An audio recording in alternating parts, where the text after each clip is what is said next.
two members of the House Foreign Affairs Committee, Democratic member of Congress, Ami Bera, and Republican member of Congress, Randy Fine. Good to have you both. Randy, spare me your commentary about the entire faith, okay? Let's just talk about who we're dealing with here and what the state of play is. Do you believe the regime when they say we'll never have a nuclear weapon? And do you take it as a gift that they're letting some ships go through?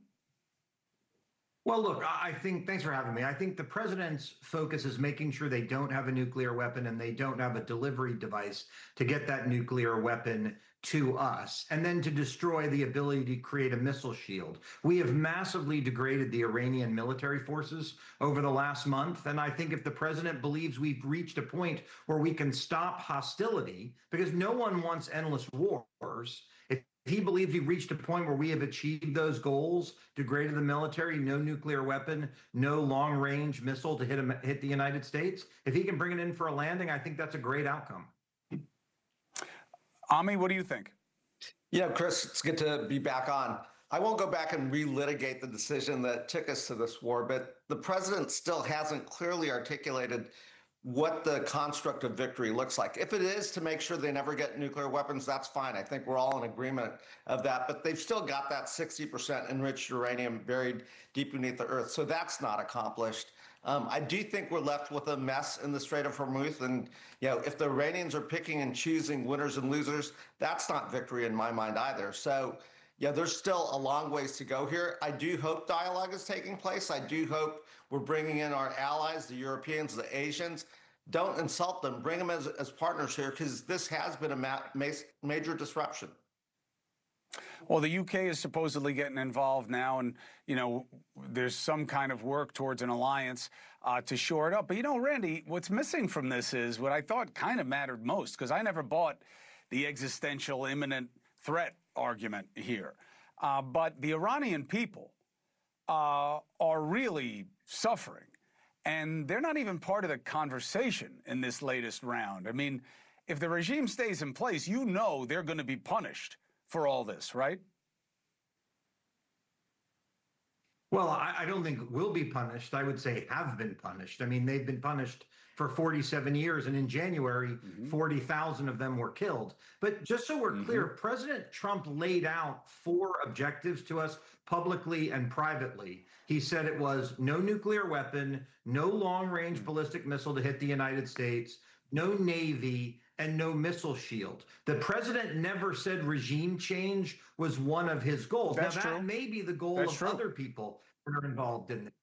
But he made it a limited military strike, and so you can't hold it against him when he doesn't add regime change to the list. He never wanted the war. He just said these people can't have a nuclear weapon, they can't have a missile to deliver it to us, and they can't have a missile shield that allows them to develop it. So I think by his metric, it's been a huge success. Look, I get it. There's no question that he'll see it as a huge success. That's not my question. My question is whether or not it's a measurable success as long as the regime is still there. And I'm not saying that I want some ground war. I mean, this is why guys haven't done this. This is why a year ago they did a pure air assault and said they obliterated it. So this was very risky, especially if the regime stays in place. Ami, in terms of moving forward, okay, the regime is still going to be in place. This is going to move back. What is the pivot move for Democrats once this is no longer a point of urgency? Because you don't have the power to stop what's happening, right? Congress doesn't want to act on it. So this is going to go the way the president wants. What is the next for you? Look, we've got to deal with the circumstances that are in front of us. I don't agree with the president's decision to go to war, but that's irrelevant at this moment in time. I'll agree with Randy that I don't think regime change was what the president intended to do, but I do think other actors, in this case, Prime Minister Netanyahu, clearly didn't want to do regime change. I do think that Israelis have a desire to continue prosecuting this war. Again, I would hope the president is able to use his leverage with Prime Minister Netanyahu to say, hey, wait a minute, this is majorly disruptive. The next steps, though, are to create a context with our allies, with our Arab allies and Asian and European allies, to get the strait open. I hope that's where we're headed here. I do think there's the potential that the regime could actually be worse. Now, I don't know that for sure. I would hope that there's some leverage and there's some good actors in around that the administration's negotiating with, and that there is a way forward for the Iranian people. But he's not come briefed us. I'm on the intelligence committee, and we've not seen who they're negotiating with. So it's really hard for us to make those decisions as Congress if we're not part of the conversation. Look, as long as the regime is in power, it's going to be dicey. We know that. Right. Hopefully they degraded things so we don't hear anything soon. It's hard for me to trust that because of what we went through a year ago, but hope springs eternal. Here's my pivot point. Fix America first, Randy Fine. Now that this is going to be whatever it is, and I hope the president has the wherewithal to dump this on the region. It's about time they start carrying their own weight over there. So if that happens, pivoting back home here, okay? The idea of getting the government reopened, the president wants it tied to the SAVE Act. Are you okay that there was a deal on the table that the Senate from your party wanted to accept and the president said no? Well, you know, there's a lot of rumors coming out right now. As a member of the House, I'm not part of those discussions. There are deals that Senate Democrats haven't signed on to, the House, the president. Here's what I know. The government needs to be fully open. Randy, that includes Randy, everybody knows it's got to be open. Yeah. Hold on, Randy, let me just give you some context and then you say what you want to say. Yeah. It's not a rumor. It's not a rumor, okay? Senator John Kennedy is not a gadfly, okay? He doesn't work for TMZ.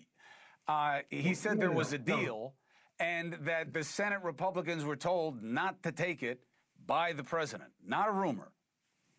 Okay, what I heard a few hours ago was there was a deal between Senate Republicans and the president, but Senate Democrats hadn't said they would support it. So if there's some new deal, I haven't heard about it in the last couple of hours. And that's what I mean to tell you. The fact of the matter is the entire government needs to be open. The fact that people who work for TSA haven't been paid for 38 days is just disgusting. The fact that Coast Guardsmen that are in Bahrain right now fighting in this conflict aren't being paid is disgusting. The federal government should be completely open. It's an abdication of responsibility to keep it closed. American workers should not be punished because of politics. And that's really disappointing that it's going on. I just want the government reopened. So if the president wants the SAVE Act, Ami, here's my pitch on the SAVE Act, okay? Of course it's 80-20 that with the American people that you should use an ID to vote because they're thinking it's an ID just like their driver's license or any other ID. They're not understanding that this is going to be harder to get. So here's my idea on the SAVE Act for you guys. Well, I mean, it is. It's harder to get what they want. If you need a passport or you need your birth certificate, that's harder than a driver's license in a lot of states. Randy, that's all I'm saying. So let's do this. Keep it the way you want, Randy. Well, that's what I'm saying is true, but hold on. What if you flip the mechanism? Don't put it on the people. Put it on the government. Have them do the outreach, contact the voters, and champion the process so that it's not so onerous on people who don't have the money or the inclination or the documents, don't have a passport, have the complication of being a married woman with a different name or a college kid, you know, or they don't have a driver's license. Put it on the government. Have them do it. That's my first idea. You can have the ID, but the government should facilitate it, Randy. Would you be okay with that?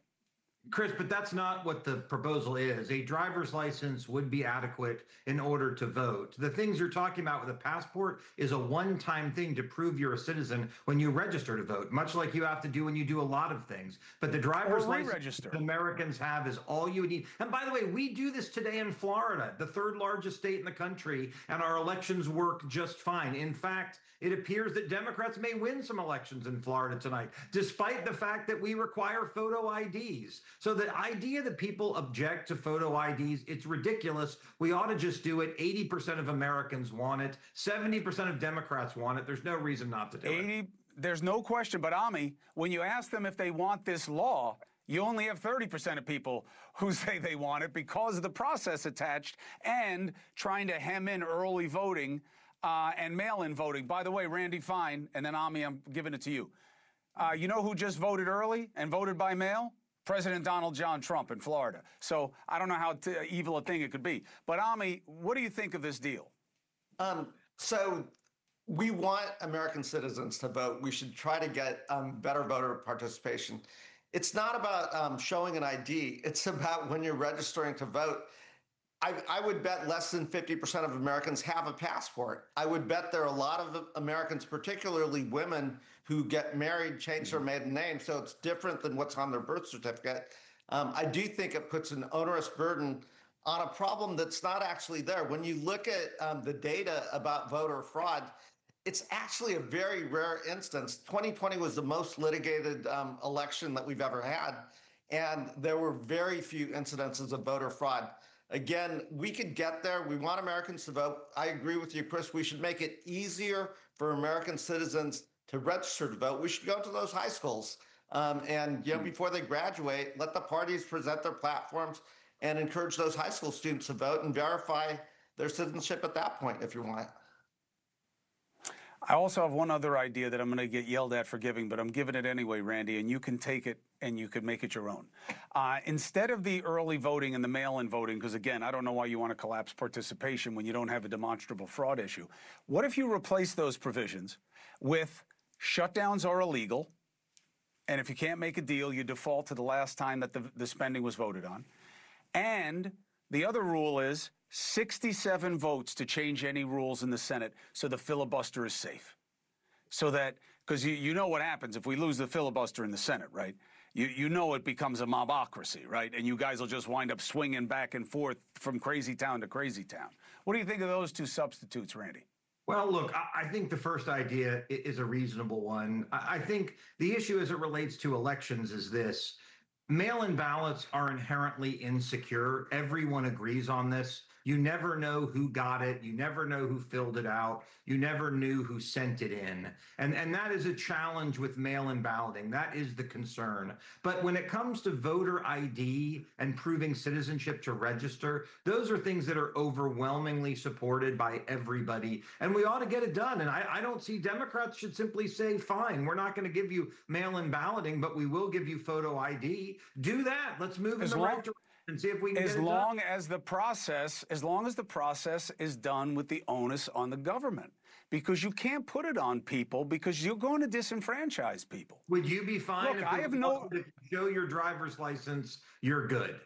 That's the rule. You got a driver's license. I think that's better. I think it's better because it's less onerous. Because the whole point is to have this is a solution in search of a problem. I don't. You know what I mean? With You say, no. I know you don't, and you don't have to agree with it, but you can't prove I'm wrong, okay? And you can't do that with mail-in voting, and you can't do that with anything. These are all suspicions. Every time someone searches, we don't have a demonstrable problem. But would it be better if there's ID? Fine, but you can't do it in a way where it makes fewer people vote. That's robbing the franchise. But let's keep talking. Randy, appreciate you. Ami, appreciate you. Both of you be well, and thank you for being on the show.